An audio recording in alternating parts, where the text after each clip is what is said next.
once you realize how powerful you really are, once you realize that the brain doesn't know the difference between the true and the false. So if you start acting a way that's not supposed to, it will happen. You start to have that drive every day. We have 5 offices: Dallas, San Antonio, Manchester, London, Switzerland, and Spain. Every one of their offices gets $5,000. It's up to the staff to donate that. So when people come or they see people or gas station or, someone's going through a rough time or they're having a cup of tea somewhere, give them $100. And if it's not gone by the end of the month, I will take the remainder out of your wages. It's kind of a joke, but it makes them get rid of that $5,000, But if you're in that place, guys, and most people know what I'm talking about, if you're in that place where life doesn't look too attractive at once, I would rather you text me than hear of your suicide or death next week. I will give you a 15-minute, not going to cost you anything, pep talk that'll change your life. Did you know if it doesn't, is where people think I'm crazy, I'm going to send you $100 for wasting your time.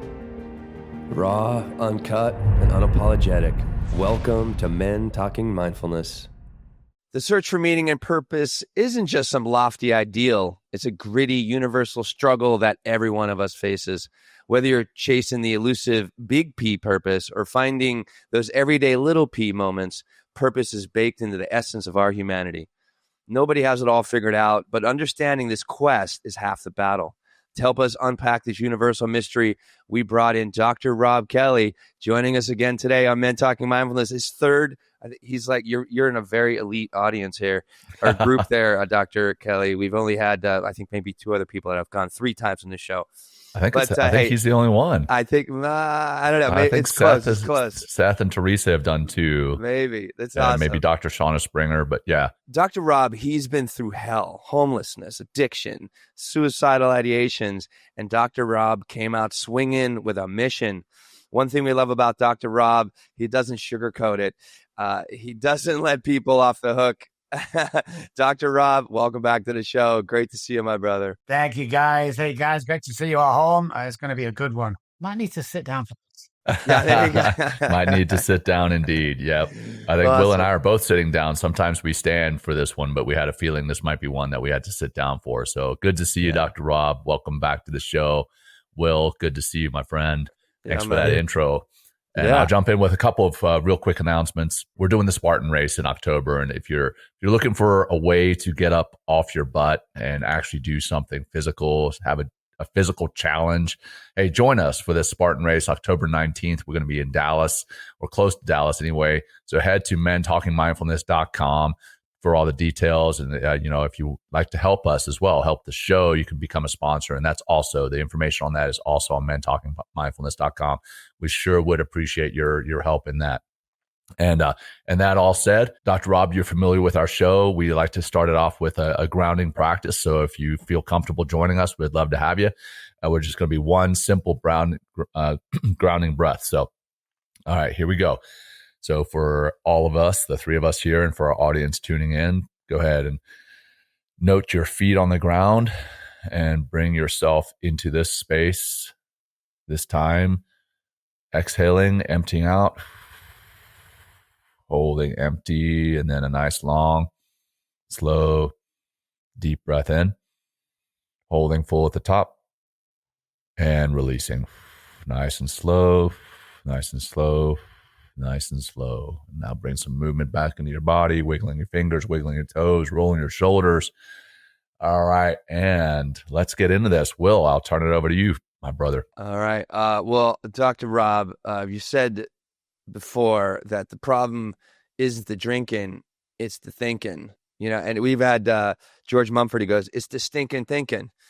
So what role does purpose play in shifting that mindset? Well, it's full on as far as we're concerned. The purpose is lost once we get tied up in the mental illness. We call it wellness. When there's any psych problems going on, the purpose gets tied up with suffering, with delusion and insanity and direction, and it's not just when people talk about addiction. It's like, alcohol has 1% to do with alcohol. It isn't the same with everything else. It's like we lose our purpose. We lose our identity around that. And it's really important that, the studies and tests, we've probably spent about $1 million over the last, 15 years studying the brain and what comes as part of anxiety, depression, alcoholism, what's it really about? And I think once we reroute and retrain brains and reroute neural pathways and the three parts of the brain I always talk about, then we can see not only our identity, but our true purpose. And I don't think anybody, whether suffering from anything or if you're amazing, should go through life without finding identity and your purpose. We're all here for a reason, guys. Wouldn't it be amazing if you found yours and you could do that for a living? Wow.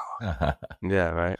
Yes, yeah. I think that's one of the reasons Will and I are doing what we're doing was, I would like to say that we've fallen into our purpose, but actually I wouldn't like to say that. I think we've been very intentional about finding this purpose. We've done some reflective work, internal work, and here we are. And for you, Dr. Robb, we appreciate your coming on the show multiple times to help us express that purpose, live that purpose. And for our audience, thank you for listening, because you are our purpose as well, or part of it, a big part of it.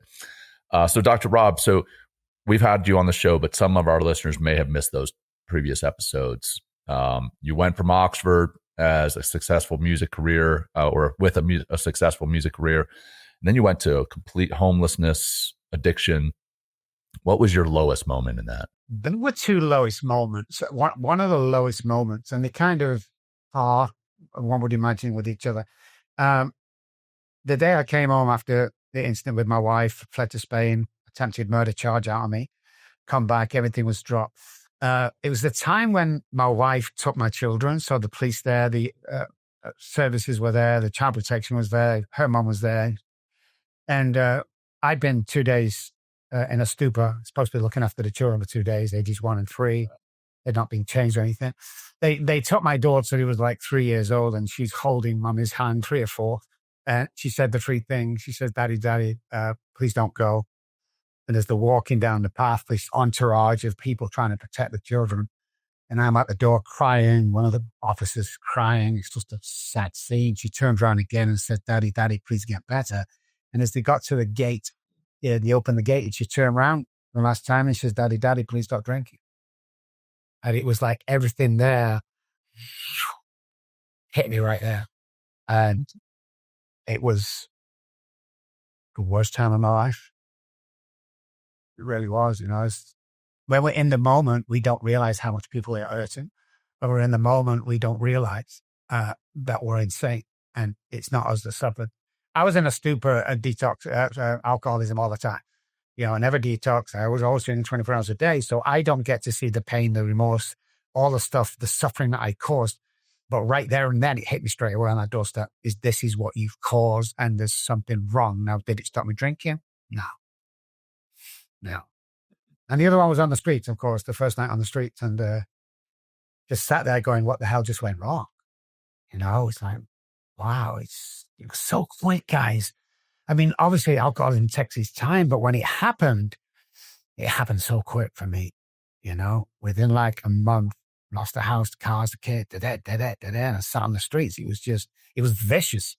It was really vicious. So they're part from my lowest point. And that, I mean, you went from being highly successful as far as the world sees, right? You have the cars, you have the money, you have the house, to being homeless. And now you've come back. I mean, right before we hit record, you were talking about purchasing your dream car, the new Bentley $250,000 car, which, the world will definitely see that as successful. I certainly would love to have a $250,000 car.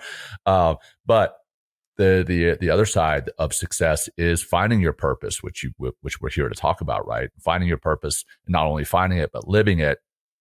And a lot of people hit those hard seasons, maybe not that lowest part that you just talked about. I mean, that sounds brutal. We've talked about that on previous episodes, and I can't imagine having kids myself, having my kids ripped away from me and saying something that, I mean, just tore your heart apart like that. Most people hit those hard seasons and then they just kind of go day to day trying to survive. What made you fight to come back with your purpose? As many might know, the story ended up on the streets. One morning I cried out to God as an atheist, and it kind of all turned around then. But I didn't have any any dreams of coming off the streets. 93% of people on the streets where I live, Manchester, England, died on the streets. So I was under no illusion. I actually died twice on the streets and they brought me back, guys. So it happened by pure, what I used to call a mistake. I shouted out, I can't do this on my own, God.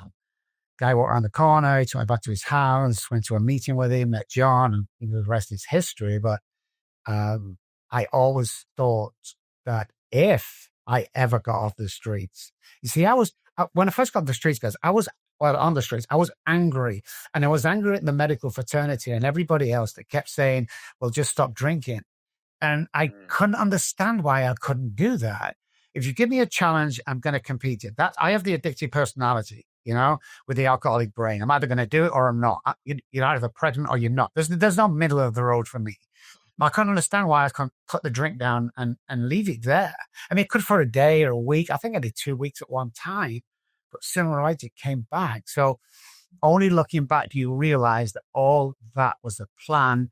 My homelessness was like a semester at Harvard University because the knowledge I learned from there, I was taught. Yeah. So, yeah, but it was, I wouldn't wish why I went from my worst enemy. I mean, things are still coming back today that I'd forgotten about. Stroke, blocked out. Into the subconscious brain, no longer to be seen. But then it comes out in traits. And one of the reasons that I like to think I'm successful is I was angry that nobody had the answer. I was angry that it's not about the alcohol.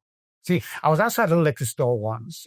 I think I was homeless at the time. It was 5:30 in the morning or something like that. I've got a pair of shorts on, vest, and a pair of flip-flops. It's snowing, and I'm sweating profusely. If the guy lets me in, and for whatever reason on this time, I couldn't speak. My shaking badly, I was sweating. Put my 10-pound on the counter, and the guy, lovely Pakistani guy, God bless that guy, he put the bottle, and for whatever reason, this happened. Shakes went, sweat set, clear-headed. And I remember, it's like in slow motion. I remember looking at the guy, looking back at the bottle, going, holy moly, it's not about the alcohol.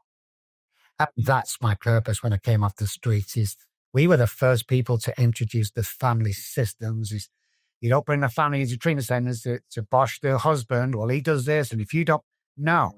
They're both suffering from a disease. They're both suffering from PTSD and probably him alcoholism. So if you heal the both, it makes it. I mean, when the spouse takes part in the treatment of, let's say, alcoholic, the success rate goes up by 42% instantly. When they're both. So that was my purpose coming off the streets. Never thought I would, but so glad that I did, man. So glad. And we are too. I mean, here you are with this conversation we're having. And I heard someone describe the opposite of addiction is connection.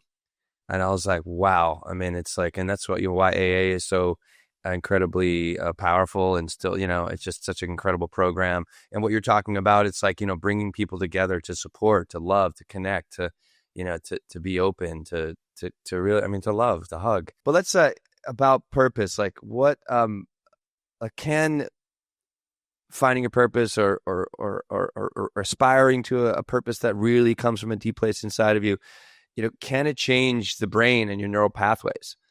I think it'd be a good thing for our audience to know. I mean, a great question. We've never been asked that before. Great question. It can, yes. And we all need a job in life. And I don't mean a 9-to-5. We all need a job. We all need a purpose. We all need a drive. We all need, whether it's children, whether it's working, you got that job at the gas station, working from 9 to 5 or midnight to midnight. It's brilliant. You've got it. Everything's good. But so many things can change pertaining to the mind and the body. So to be happy every single day, there's 4 chemicals, 4 neurotransmitters that's needed. Dopamine, oxytocin, serotonin, endorphins. We all know that. But the interesting part of this is 2 of them chemicals, the most important chemicals, the dopamine and serotonin, they're created in the stomach. They're created in the gut. So when we have our gut feeling, it's something that we need to do. If we have a gut feeling there's something wrong, or should I buy that house? Then that's the gut feeling is real. It goes back to the tribal days. So when that's flowing, when you find your purpose and you really understand, you need to clear a childhood trauma, uncover, discover, discard of that. You can't do it on your own. The brain needs to be rewired away from self-sabotaging behavior, because there's a part in the brain called the basal ganglia, and it's tightly connected to the subconscious brain. And it's like a clock. The more times we do this, whatever it is, drive a car, laugh, the more it becomes a working part of the brain. So the problem with trauma from the past, and everybody has trauma from the past, is it becomes a working part of the brain. So we put it into layman's terms, which is people that are still suffering from childhood trauma don't think they'll ever be blonde enough, tall enough, thin enough, or rich enough. They're always chasing something that's not there. So when I tell people, when people told me this, I disliked it a lot. It's just for today. Well, just for today is not an AA thing. First of all, they stole that nicely. Previous. But one day at a time, met that 2 or 3 parts of the brain reset every 24 hours. So when we get up tomorrow, it's a brand new day. So we have today. We don't have tomorrow. We don't have time. Everybody thinks they have time. Moms, waving off to kindergarten. Next minute, they say, I'm waving off to college. If we could just really get into what time is and how fast it slips through our fingers, life would become more important. You see, it's great to have money. Like rich, poor twice. Okay. I choose rich every time. I can help people and stuff like that. But we have to realize what today is. And it comes down to, are you loved? Do you love? Can you take things in your stride? Can you plan out the day? Can you help others? Can you communicate with others? Somebody asked me the other day, why have you got 25 pair of glasses, all different crazy I've noticed. and the answer wasn't what they expected. And I said, the conversation starters. It's like, what? I said, when somebody comes, oh my God, them glasses, because everybody knows somebody who's suffering from alcohol or drug addiction. And if they don't, it's probably you. That's why I do that. Are you in that state of mind where all your needs are being met today? Are you at a state of mind where you don't have we can't have bad days. I have better days than others, but how can I have a bad day, man? And it's realizing that this is it. You talk about your life, it's today. It's not 20 years. It's today. Once you sort the back, anxiety, worrying about the future, depression, worrying about the past. Once you get in that moment, your DNA changes, guys. Why is that important? I'm not the same person as I was before. And then it's about saving lives. And then it's about complimenting people. And then it's about driving past the gas station when I'm blessed enough to see a woman there with 7 kids in the back, squeezing out $10. Really? So we set something in our offices, and it's this. Everybody gets $5,000 every month. At the first of the month, they get $5,000 in cash and they put it in the safe. If that $5,000 is still there at the end of the month, we take that out of your wages. In other words, get rid of it. Find the good cause, get rid of it. We do not want $5,000 sat in that safe for weeks and weeks and weeks doing no good. Get rid of it. And we take that very seriously. Oh, look at Dr. Oh, he's got this, he's got that. Guys, you really need to really research me. We do a lot of work. The money, it keeps my wife happy and pays the mortgages, guys. My job is to save lives. My job is to include you in everything I do. My job is to make you feel more powerful and have a smile on your face when you leave my company. That's it. And when I say my company, I don't mean this. I mean me being with you. And that's my purpose for life, So let me just understand that little piece again. So the people that work for you, they each put $5,000 in the safe at the beginning of the month. No. So we have 5 offices: Dallas, San Antonio, Manchester, London, Switzerland, and Spain. I don't count this one. Every one of their offices gets $5,000. That the one that's running the office, like Manchester, my daughter runs it. She gets $5,000 every month. She takes out, she sticks in the safe. It's up to the staff to donate that. So when people come or they see people or gas station or, someone's going through a rough time or they're having a cup of tea somewhere, give them $100. And if it's not gone by the end of the month, I will take the remainder out of your wages. It's kind of a joke, but it makes them get rid of that $5,000, and it's something we've done for the last probably year or so, where somebody came to the house wanting money and Janet said, yeah, there's $10,000 in the safe. And I said, $10,000? Wow. How long's that been there? Oh God, it's been there about a year. What use is that money in my safe when there's people dying out there, when there's people can't feed their freaking children? So a spark off that, we started a yearly thing that me and my wife do.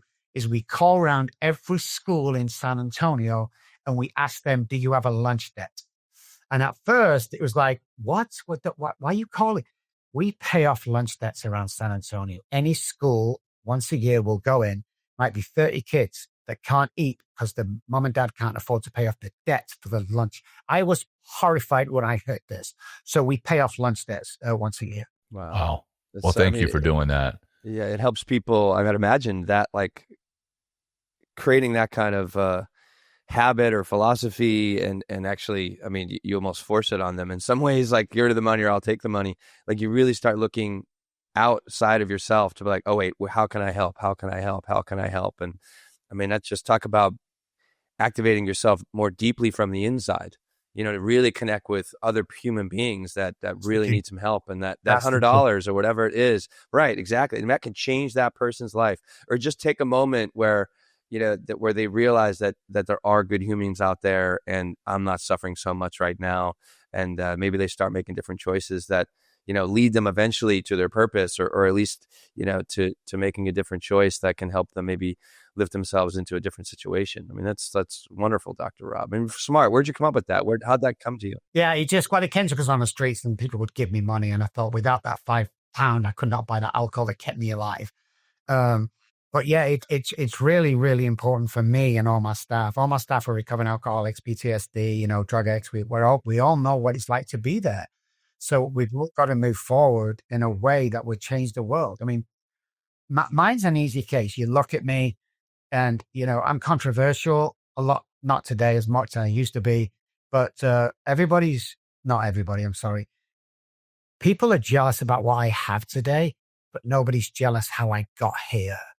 Is my biggest saying. So when you see all the glitz, you've got to look behind that. You've got to look that this is for the TV, and look.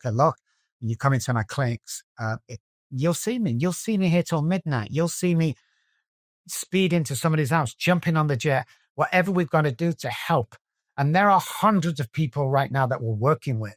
We have a room specially to help moms and dads, or wives or husbands. So if let's say your child is going through it, or your husband, the wife, let's say it's the man again, sorry, the wife can call this number from 8 a.m. till 8 p.m.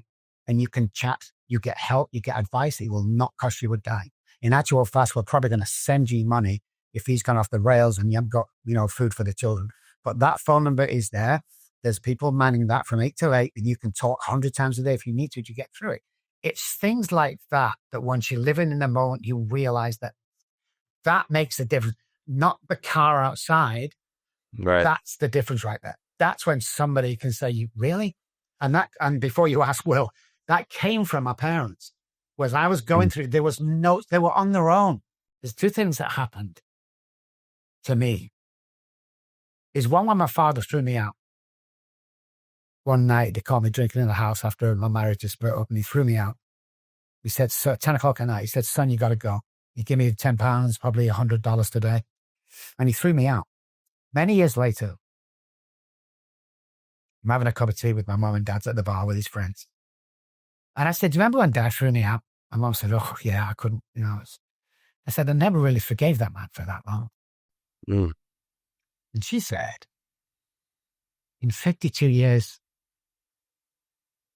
of being married to your father, that's the only time I saw him cry. Mm. Oh, wow. So if we can be that guy, if we can be that savior, if we can be the Derek, the John that's surrounding me, I mean, if we can be that guy today, isn't that the world? Isn't that what we're here for?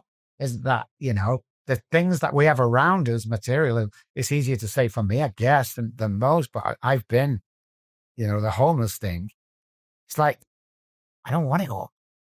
25% goes back out the community every single year. We just started the Robb Kelly nonprofit every single year, because what's the point? What's the point of getting all this money and going, okay, I'm off to an island now. I'm buying a house on the coast, bye-bye. What's the point of that? I might as well go drink. Yeah, you're not taking that with you. 100%. Right. Well, it's just going to continue emptying. I'd imagine it would just contribute to more of that emptiness and stuff like. But to give back, to connect to more people, to help other lives, it's like that's what really so much. That's what John and I were talking. Talk about purpose. It's like we're here. I mean, not to be famous or this or that, like we know the impact we're having with so many different people out there, so many different men, because we get emails and messages and or just people come up and talk to us when we're on retreats or something like that. And it's just like, this just drives us forward. And here we are, like 5 years later, you're on the third time, Dr. Robb, because we all share the same, vision in some ways. It's like, how do we help and create opportunities to reach more people? And then who knows, just by listening, what can really change for them. One thing with, I think what's interesting about purpose is, and I don't want to disenfranchise like people out there. It's like, I think there's a big P and a little p when it comes to purpose, because some people might think of purpose like it's a zero-sum game. It's like, if I'm not doing, being the artist that I wanted to be when I was like 15 or 16 years old, then I'm an absolute failure in life. And I thought I'd create, and we can talk about it, like a little bit of a distinction between like big P purpose, which as I was going through and researching the show, you can think of big P purpose as is the reason for being. Like it's what gets you up out of bed every morning. It's kind of your guiding principle. It's your central focus that gives like a lot of meaning and direction to your life. But then little P is kind of really speaks to more of like this experience and this this fulfillment that comes from doing things that really make you kind of happy. And, I've heard a term or I read a term that says process-oriented purpose. And this is more of that, again, emotional state of happiness and completeness that comes with living in alignment, to values and achieving meaningful goals. So it's like, if you have a 9-to-5 job, it doesn't mean like the other hours of your life, can't like be filled with something that really is meaningful, like gardening, or maybe like like to make furniture or something like that, or like to go fishing. But it gives you this sense of it just wakes up the body in a way, but also creates a good positive loop. Another thing I thought was interesting as I was researching this, it's like you can do a lot in the job that you have, to create meaning and purpose, not just for yourself, but other people in that organization. So I was wondering if you had any thoughts there, Dr. Robb, about like big P, little p purpose, and what maybe you see with your students that you work with. The big P for me is the drive I have every morning. I'm blessed enough to have the right wife that she's just a great partner. She's my best friend. I'm 64. My wife's 62. And we get up every morning, right? The alarm goes off. We get up every morning. We go into the bathroom. We let the dogs out of the cage. I got 2 English bulldogs. We all dance in the bathroom, including the dogs. First, no teeth brush, no nothing. We get the music on. We're dancing. We're twirling. That for me is my big P.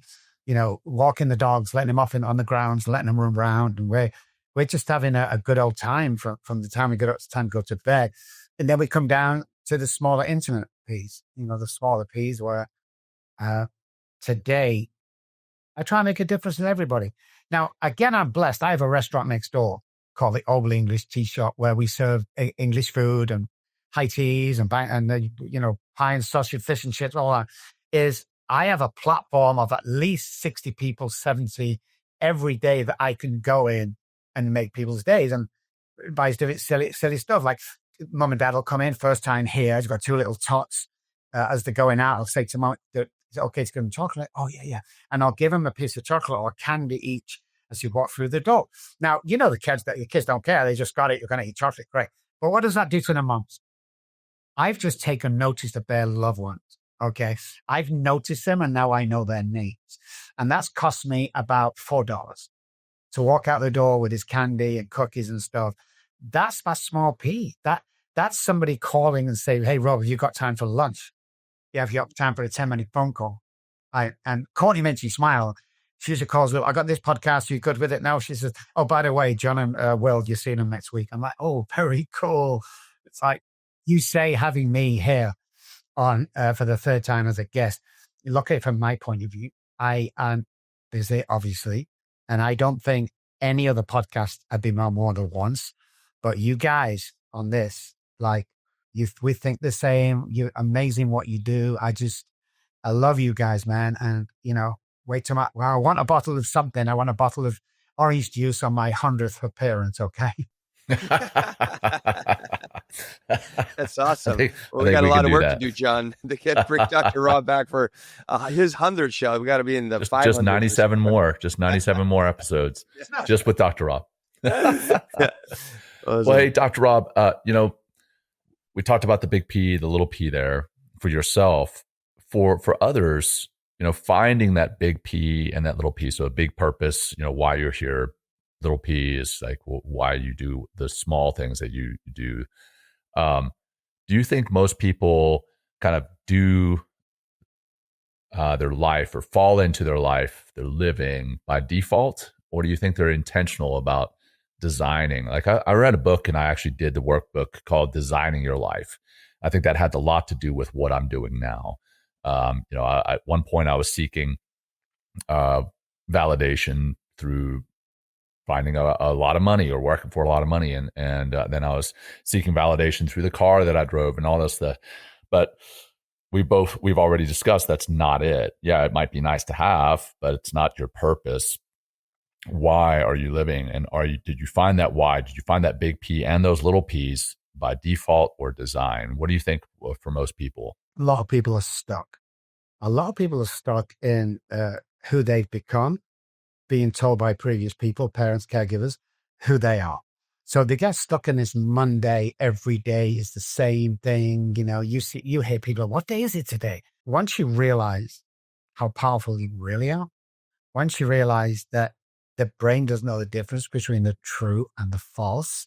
So if you start acting a way that's not supposed to, it will happen. You start to have that drive every day of watching people thrive. Someone said the other day, I've met a lot of doctors and they just don't want you to get as good as them. They always want to be, I don't want you to do as good as me, guys. I want you to do better than me. You don't understand what I've been through and millions of others. My story is no harsher than the next person, but to live the way I do now and know quite well that you can live the way you want to now, stop waiting. Nobody's coming, guys. Nobody's knocking at the door with that $1 million check or that girl or guy. Nobody's coming. It's up to us, okay? And the world we live in today is a bit scary. You want to stop 80% of fear, turn the TV off for a few days. Yeah, no kidding. Go home, don't put it on, don't get in the routine. You get up in the morning, do something different, smell the grass, the roses, have the drive to work, get on the bus, whatever it is. But happiness is not found out there. No car, house, no. The happiness is an inside job, guys. And it's how you perceive yourself today as a human being. Am I being kind and courteous? The biggest kick I get, like I said, is donating or giving money to somebody. It's because I'm blessed enough to do that, I think once you find that purpose, God will give you a bigger platform. And that bigger platform is where the work starts. I mean, when I did my first TV show, when they first threw me private on a private jet, all those things kind of might send you skewed off to one side because now you think you're all that, and stuff like that. But the idea is nobody is, man. If you're following the right thing to do and God's directing you, there's 3,000 gods, just freaking pick one, but as long as you're living that life and it's like an infection. Instead of alcoholism infecting everybody else around, joy, happiness, smiles, loud, stupid clothes, people around me, it makes them smile, So, I think it's a great question, and it's one that we should be living every day. Yeah. I just had an opportunity this past weekend, and one of the missions that I know that I'm on, and thankful for this platform that we've created and all like the work I put in New York to be the teacher that I am and have the reputation that I do now. It's like, realizing that, teaching more meditation is a big part of my purpose. And I just taught a little workshop here in the city for 16 brand new students to meditation, for like 90 minutes. And it just felt so good to see them wake up, to be shaking their heads, to have this experience of getting some feedback. And it's like, changing lives, like make it bigger than yourself. And it leaves me, like you're right, Dr. Robb, like it leaves me with this feeling of elation or happiness every time I get done with the show. Like it's like this great, proud, happy moment, but then there's also like the sadness too, because it's like, oh, it's fucking over. And then we have like, and then it's like, it's almost like a fix, Dr. Robb, if you will. Like we have a podcast addiction, John and I, because every week we're working towards another show. We're getting the dopamine, the endorphins, the oxytocin, the serotonin. Connection, and right, we got Dr. Robb, and his awesome, like we get to experience your energy today, or another guest. I hear about your passion. It just like becomes this, this very flywheel of passion, like that kind of flows as we continually produce the show. But what about people that, people that come to your office that you're working with, that are feeling like numb or lost? Like, where do you start with them? So the first, obviously, the call either by them or from obviously some. When people first come, they're suffering from a couple of things. Now, we branched out into entrepreneurship. We teach sales guys now, all that stuff. But let's go to our basic cause, which was addictions at birth. So the anterior cingulate cortex, which is part of the brain, underacts when there's fear, tension, addiction, all that stuff. So what happens is people come in feeling now because the brain's made them feel. It goes into it goes smaller. The anterior cingulate cortex decreases and it kind of stops that. A lot of the time, the ventromedial prefrontal cortex will be added to that. Can I ask you, Dr. Robb? Does that get smaller, or what? Because is that the part of the brain that really begins to activate and grow with passion, or is it eventually? Yes, eventually, okay. Yes. But during the times of what they're going through, it will decrease. So it affects all different areas. You see people in AA all the time. I'm just numb. I can't make it. And my emotions are all of no. That's the part of the brain telling you that this is where we are right now. And you have to really express that. You can't just, just let it go by and expect everything to be okay. It won't be okay. I'm sorry, I forgot the original question. No. So just about, how do you get people shifting out of numb or being lost right into at least seeing life with some sort of direction or purpose? Well, the one we like to use, and it's a bit sneaky, we do a lot of subliminal messaging.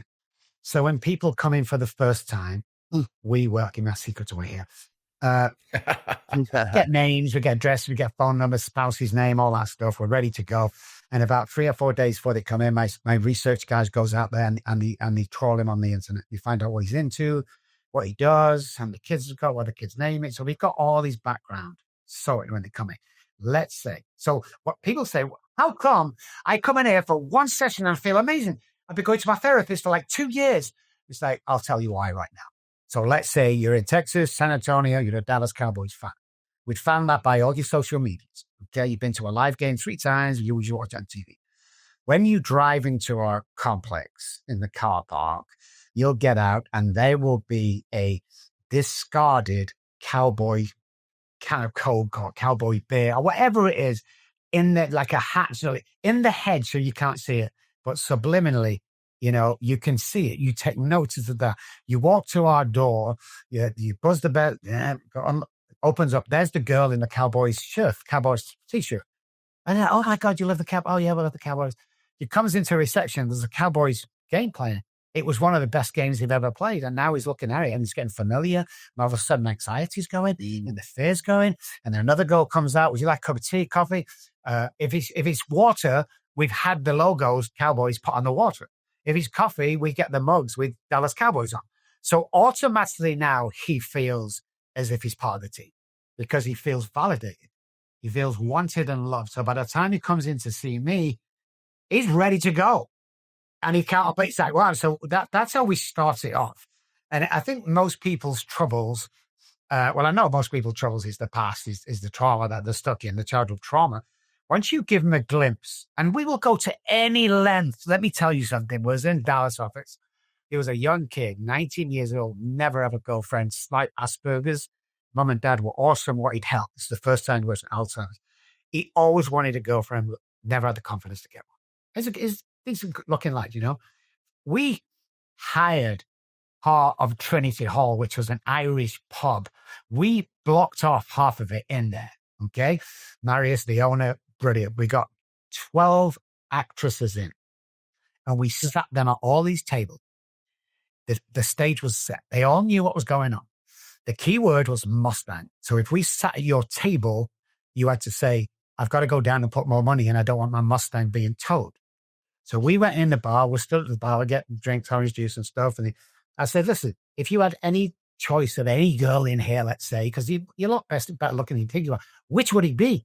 He goes, well, the girl over there, the blonde girl. I said, oh my God, that's awesome. Come on. He's like, what do you mean? Come on. And he grabbed the bar and I kind of pulled him off and we walked over and we sat down. And I said, hey, girls, we're going to join you. This is my friend, blah, blah, blah. And we started talking. And one of the girls went, I've got a Mustang. I've got a Mustang. You've got So then two got in this Mustang talk, and the actress and me come away, and they were talking there for 2 hours. They didn't date because that was part of the deal. But about 3 or 4 weeks later, he was dating. That guy's married today with 3 children. That's the stuff we'll go to. So they go, what's the difference between you? Oh my God, we will do anything and everything to make sure we get you to the place.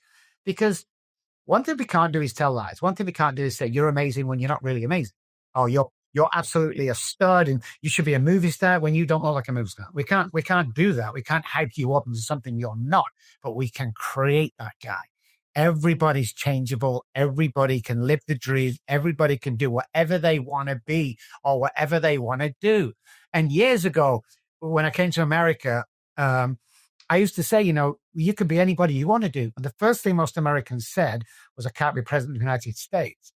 Let's forget our political views. I don't have any, so I'm good. We had a business around the country for 4 years with no political experience whatsoever. Don't you dare tell me you can't achieve your dreams. Somebody's put that there. It's not true. You can literally be anybody you want to be. So that's how we start. We use the medical grade red light therapy. We use 9D, which is part of the breath box. We use psychology, neuro-linguistic programming, somatic experience, all this NLP, all this great stuff to change from within. So once they're familiar, we can get to them a lot quicker than most people do. I don't think there's anybody doing what we do in the world. I've always prided myself with that. Now, we've come up against a lot of crap of people wanting to challenge us, and you can challenge as much as you want. I have a passion for this. I'm aggressive about this, as you guys know. I don't take any shit of anybody. You don't, man. And if you really want to start living the life, stop giving a shit what people think about you. I mean, that's huge. We say we do, don't we? Oh, yeah, I said that. I was seeing a comment. It niggles away. It's that when you get to the point, I don't care what you think about me. Yeah, but you think I care about what you say? You think I care about a comment from a guy who's sat in his mum's basement? 3 divorces, his kids don't want to see him. He's 200 pounds overweight and he wants to comment on what the fuck I'm doing? Really? You think I'm going to listen to that? You're wasting your time, man. I'm not going to listen to that shit. He's living. Yeah. Wow. We'll Let's talk not worry about about the money. If you're starting a business, don't concentrate on the money. Leave it. If you're in business to earn money, forget it. You're never going to do it. Help people, five people, ask God for a bigger platform. The money will come. Don't worry about it. Never seen it not happen with almost 11,000 patients personally and millions of people, with TV and books and stuff. So I had, there's a story about Maharishi, who is the founder of Transcendental Meditation. And he says someone asked him, he really wanted to have this big platform and help millions of people across the world. And someone asked him, where are we going to get the money from, Maharishi? He goes, wherever it is at the current moment. And I was like, boom, he just knew, he saw.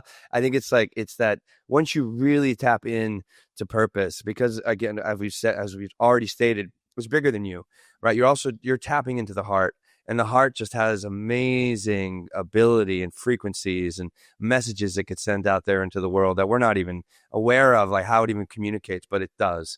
And it really can draw a lot of beautiful things to you. Well, now we're getting into frequency and vibration, which is fascinating for me. It is very fascinating, but it's very real. And it's but if you're not on purpose, you're not enjoying your life, or even small p purpose, actually finding time to have that emotional connection to something that's meaningful to you, that also helps to express your value, then your frequency is going to be very low.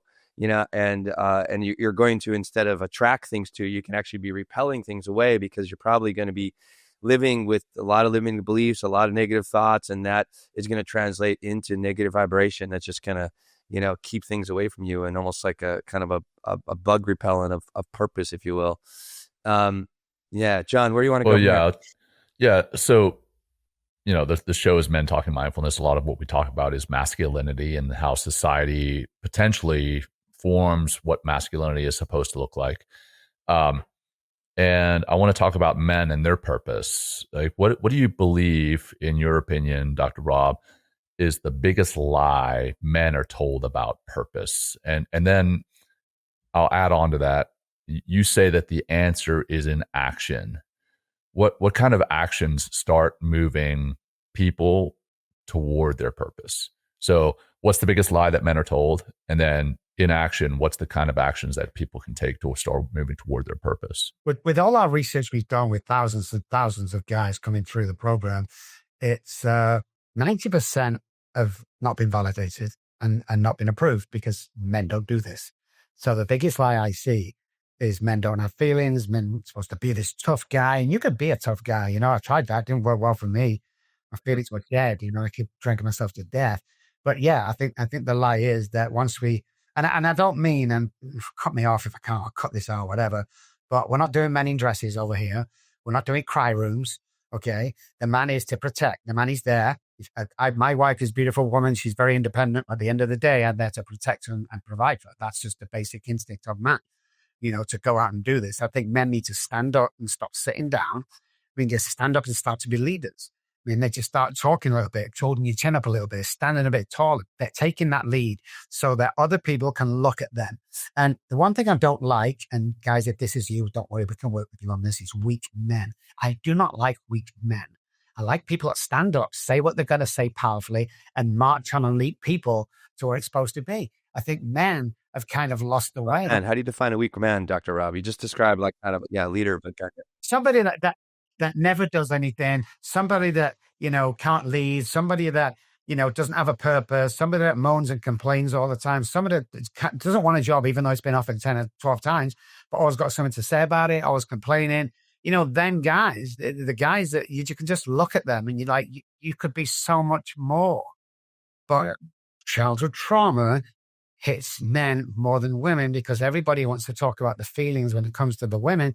Nobody's going to talk about the feelings when it comes to men. Now, today, guys like you guys and me have changed that, over the past 4 or 5 years.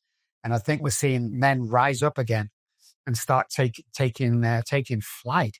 And it's equality all around. Don't get me wrong. But at the end of the day, it was men that built this. It was men that built America. It was men that built the girders, the skyscrapers. It was men that did the rail tracks, the trains. It was men that created an industry, an industrial industry where women can't really do it because of our strength.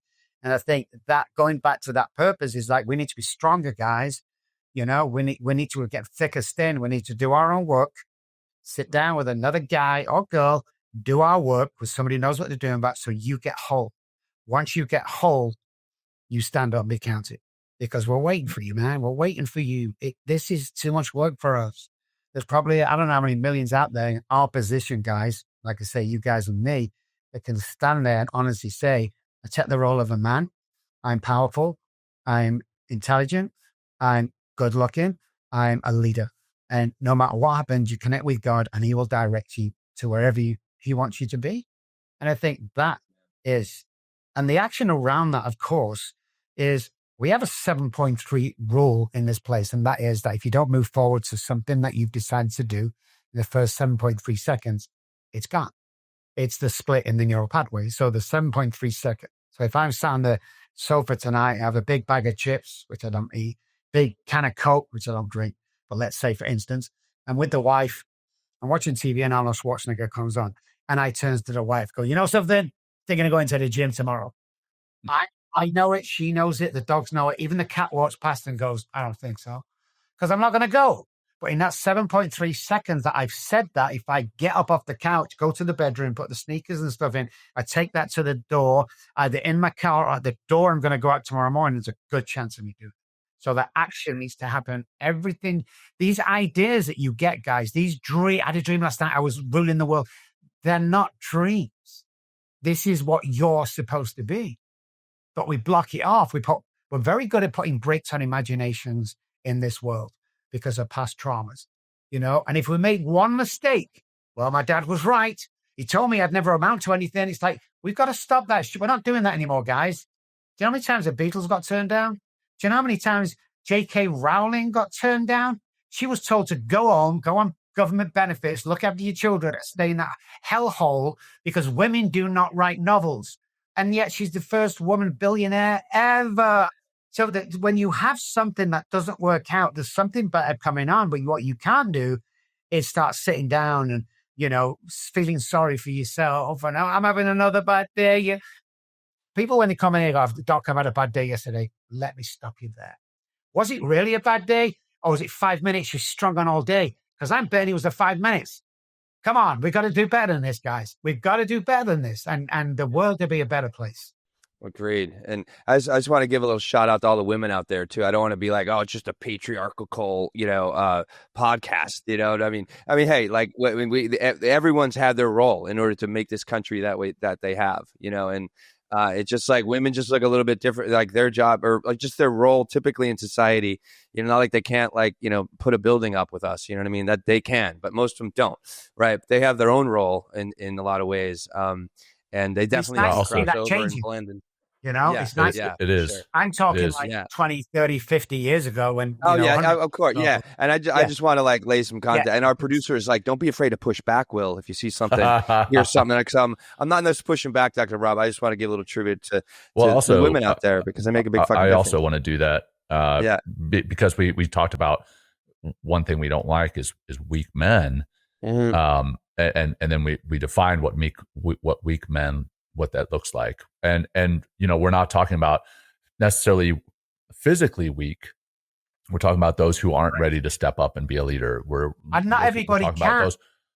Exactly. Not he wants to. And again, let's put a little thing in there that, that you're not talking about. Some of the guys that have the opportunity but don't do nothing. The guys that have a chance to look to the families and, they don't take the opportunity. That's a weak man. I don't mean how many. It could be. It could also be a. It could be a weak person too, right? There's women out there who are incredibly strong, who will step up and lead. There are women out there who do a lot of what we talked about, but then there are also women who won't take a stand. There are women who won't take an opportunity and do something with it too. So I think it's not just weak men that can kind of drive us all crazy. It's weak people. Yeah. When I met my wife, she was the director of a university. Over, I don't know how much she was earning, well into six figures. She was powerful. She was confident. That's why I was attracted to her, because she was doing what she said she was going to do. Her dad always told her, do not rely on somebody else to pay your bills. You pay your own bills. You work hard. And that's what, as soon as I met her, it's like, oh my God, this is the girl I want to marry. Because she was strong, but most of us are not born strong. We have to go through this. And I think the education from the suffering that we all go through. I've seen women do things men can't do. I've seen men do things that women can't do. I've seen them all complete when they join together and do things. So definitely at different age. I just think that your identity, what's your identity today? Because if you find it, we can better other people around us. Great point. Really good point. One thing that's thrown around and to kind of create that person on the inside and to get more disciplined and a kind of a term that's often thrown around nowadays is non-negotiables. Let's drop into there a little bit and how do we define what that is? I'm sure you know what that is, and I can help if not. But and also how do you discover these, which are so important, these non-negotiables, in order to stepping up, getting out of weak mode, right, and stepping up and being who you can be. Define non-negotiables a bit for me. So things that are very important to you that you do on a daily or weekly basis in order to kind of activate more of who you are and what you want to be doing. Whether it's having a good healthy body, or meditating every day, or hydrating properly, or going to your AA meeting or something like that. You know what I mean? In order to stay clean and on the path of who you want to be and stay in that identity that you are. Yeah, what's important is routines. So if you wake up in the morning and you first you do is you go outside and you lift some weights and you do some squats or something and breakfast and stuff like that to make you a better person, then you need to stick to that. If you get married, you have a girlfriend or whatever, a boyfriend, you've got to stick to that, because what happens with the brain is we're all in patterns around the brain. We're all in patterns. And the easiest way I can describe this is, let's say you get on a bus and you go out Caesar's Palace, you watch the fight, you have a few beers, whatever it is, and you all pile back on the bus. Which seat do you sit in? You sit in the one you went. So there's all patterns around that. So the non-negotiables for me is keeping them patterns through relationships, keeping them true to yourself. That's the hard one until it becomes a working part of the brain. But I think if you hold yourself accountable, if you write things down, I get my guys to write 7 things down every day that they're going to complete, whether that's having dinner, lunch, or whatever, and we stick to knocking them let's say 7 things off during the day. If we miss one of those, the day's turned round and bit us on the ass. You know, we have to have these routines. Every famous person has routines. Every weak person has routines. It's what's best for you. What keeps you motivated? What gets your body working? How can you be the best person today and even better than tomorrow is these non-negotiables, and you should stick by them. The biggest one I like is the getting the children back, reuniting families. You know, if that's what you live for every single day, then that's what you have to stick to. You can't do something one day and then forget about the next day. The brain doesn't work like that. You start causing complications of giving the brain choices, and the normal human brain will take a lazy choice over an active choice. So when we come to the behavioral science bit, when men and women are not meant to sit down. We're not built for sitting down, but we always do. So if that's built into your routine, and it goes for that. I walk a mile every single day. I walk the dogs every single day. It's going to pay dividends in the end. It really is. But you have to be you. You see, it's not up to me to make my wife happy and vice versa. That's an impossibility. You know, I buy her a ring. She's happy. What's internal? What are your non-negotiables through work, through love life, through, pleasure, through training, whatever it is, and don't come away from them. And this is my opinion. This is not something with research, is I think it bodes for a happy life. I really do. Well, let's talk about that end, the end of the life, if you will.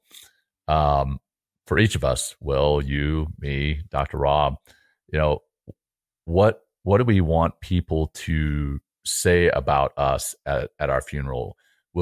Is that something that we can imagine can help to drive our purpose? That question. And then truly, what is it, Will? What is it that you want people to say? Dr. Robb, what is it that you want people to say? I'll start with you, Will. I mean, I really, or just what's going to be on my epitaph. I think it'd be good, or to keep it short, but to, he lifted 1 million men into greater consciousness and happiness and health.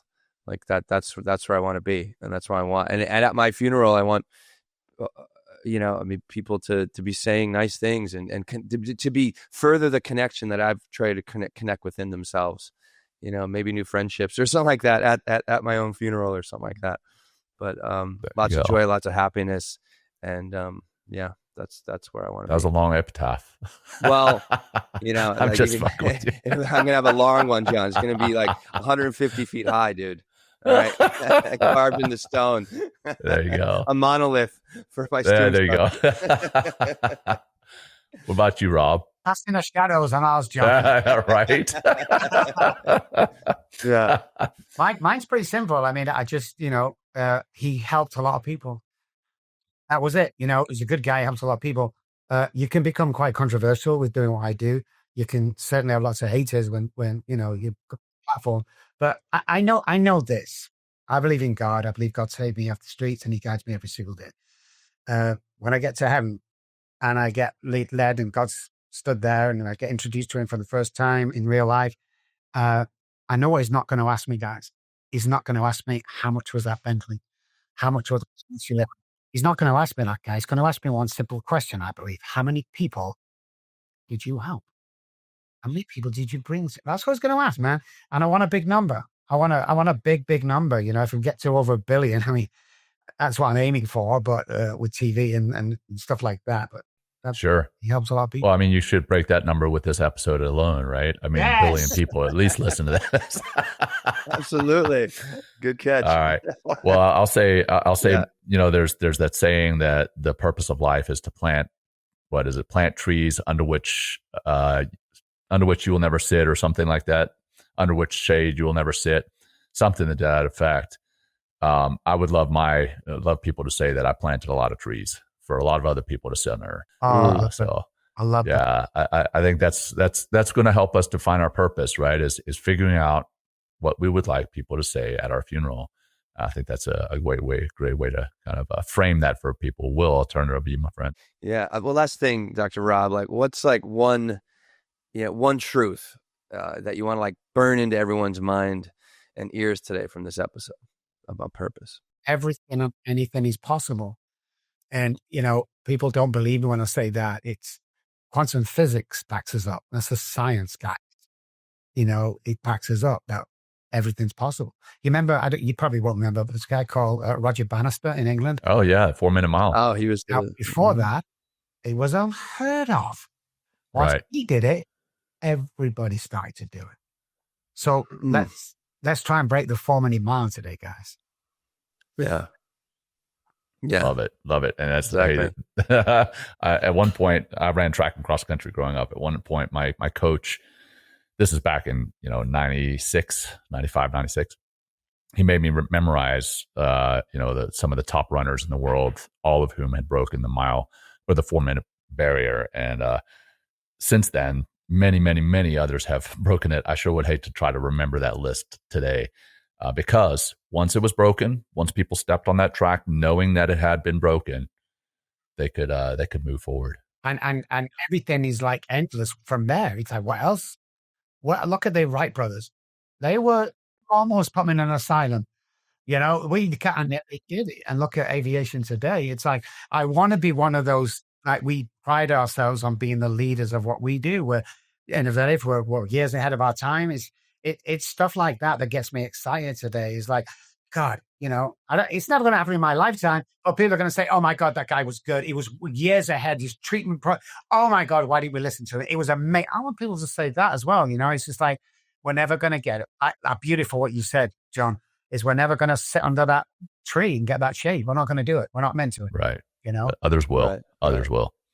Yeah. Well, I think one thing that to kind of almost summarize like this, it's like, and coming back to what you talked about, that man that was having, the Mustang man who was having trouble dating. It's like you showed him the possibility. You gave him the vision. I think that's one thing that can be very helpful for people that are feeling lost, feeling lonely, feeling disconnected from something that's meaningful. And you also said it, Dr. Robb, too. It's like, you can do anything, but like look at and watch and be inspired by people that have done great things that you want to do as well.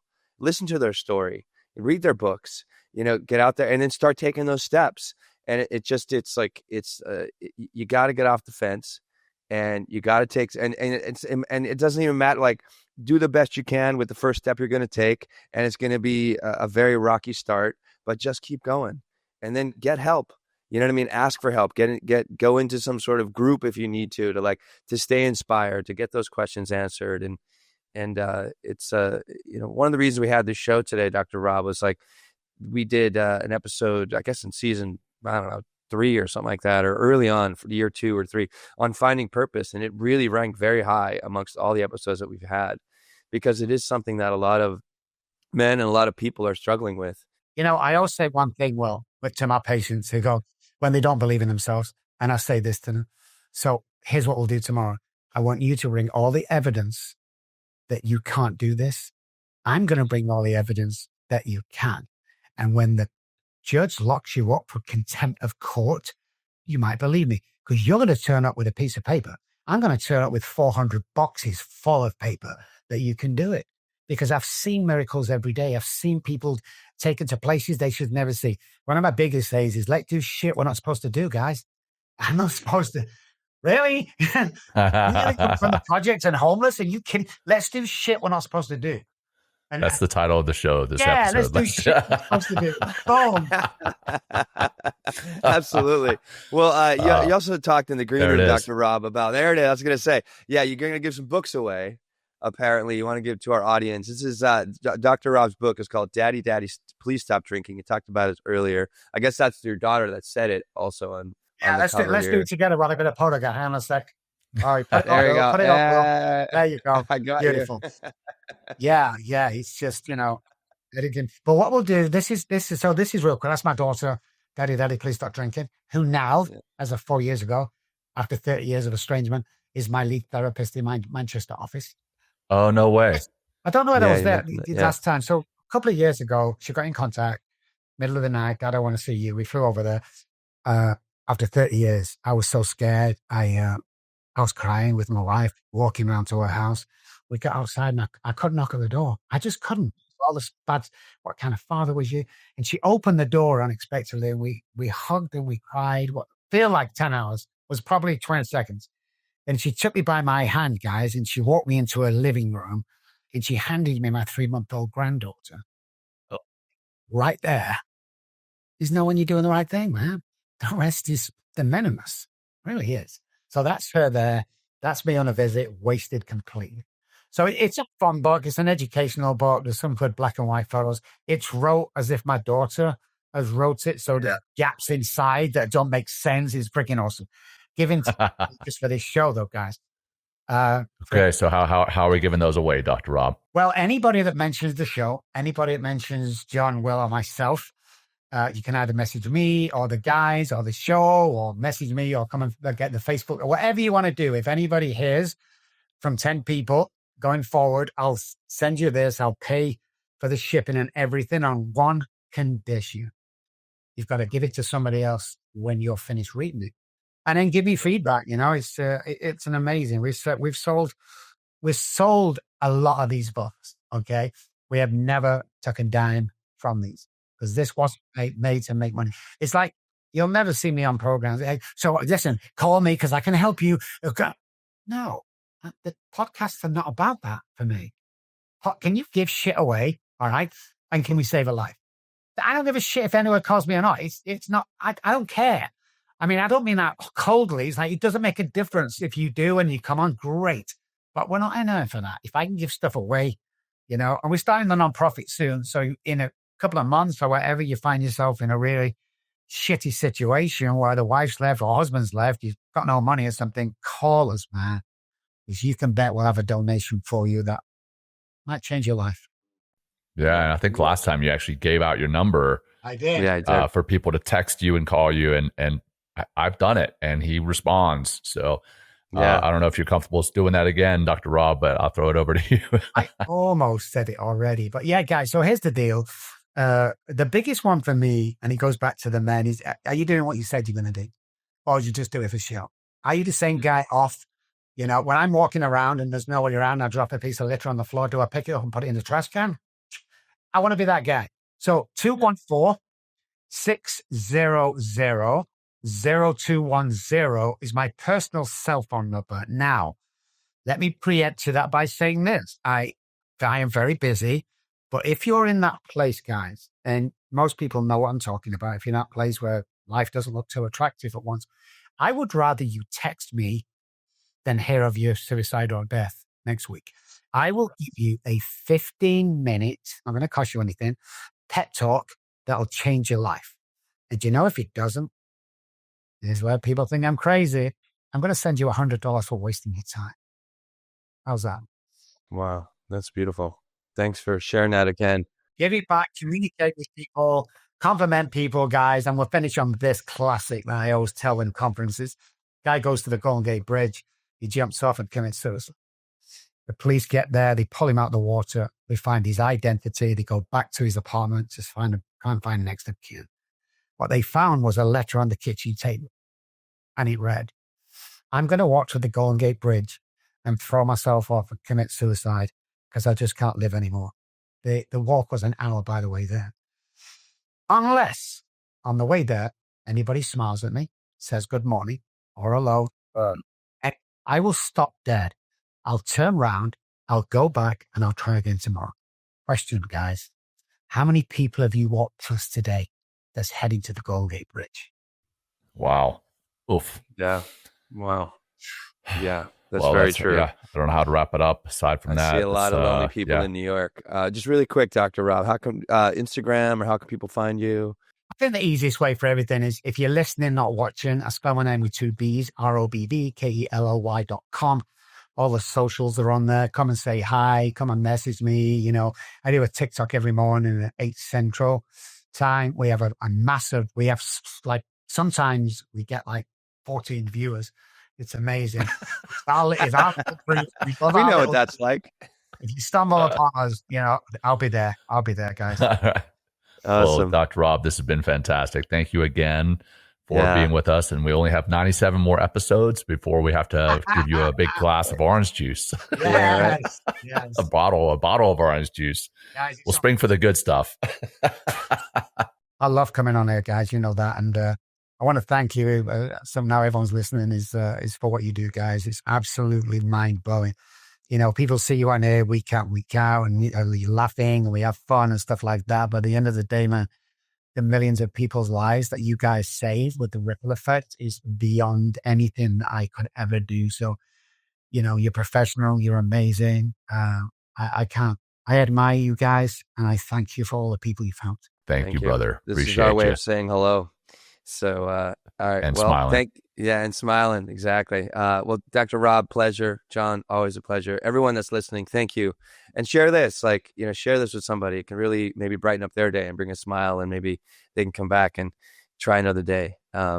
So it's been great. Thank you again. There you go. Till next time. Thank you, everyone. Take care. Bye-bye. Thank you, Dr. Robb. Peace. Thank you for joining us today. We hope you walk away with some new tools and insights to guide you on your life journey. New episodes are being published every week, so please join us again for some meaningful discussion. For more information, please check out mentalkingmindfulness.com.